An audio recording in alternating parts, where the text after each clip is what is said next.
Ja by som sa Janka opýtala, ako si overiť, že človek kráča správnym smerom vpred, smerom k zrelosti? Čo sú tie indikátory, že človek nestagnuje alebo nejde späť? Dá sa niečo také jednoducho povedať? To je ťažká otázka. Keď už človek položí takúto otázku, takú otázku nepoložíš bez toho, že by si sa úprimne o to nesnažila.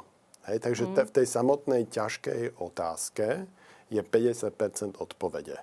Že tá poctivá snaha o také niečo, ktorá vyžaruje z tej otázky, je 50%.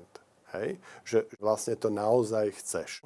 My sme tu aj dneska rozprávali, že v živote sa nič nedeje náhodou a že ho riadia nejaké zákonitosti a že on nás doučuje na mieru.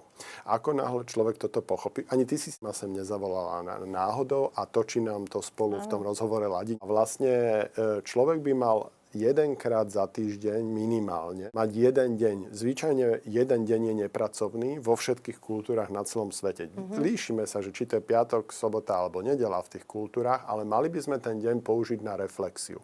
Mali by sme si povedať, že čo mi tento týždeň priniesol, čo mi život ukazuje, čo sa mi v živote deje, čo mi život vlastne vracia cez vzťahy, cez chvíle, cez to, čomu ma vystavuje, čo on ma chce naučiť.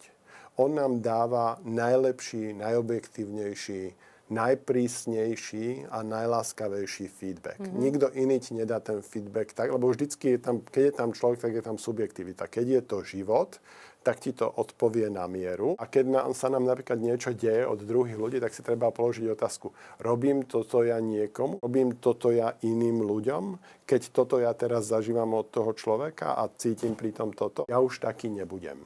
Hej? A vtedy vlastne človek sa posúva na ten vyšší, zrelší level, keď si niečo uvedomí, na to musí reflektovať, čiže reflexia vedúca k uvedomeniu, musí sa rozhodnúť, že už taký nebude, že na budúce sa v takej situácii už tak nezachová. Potom sa z toho musí stať návyk a potom sa z toho musí stať principiálne rozhodnutie už navždy.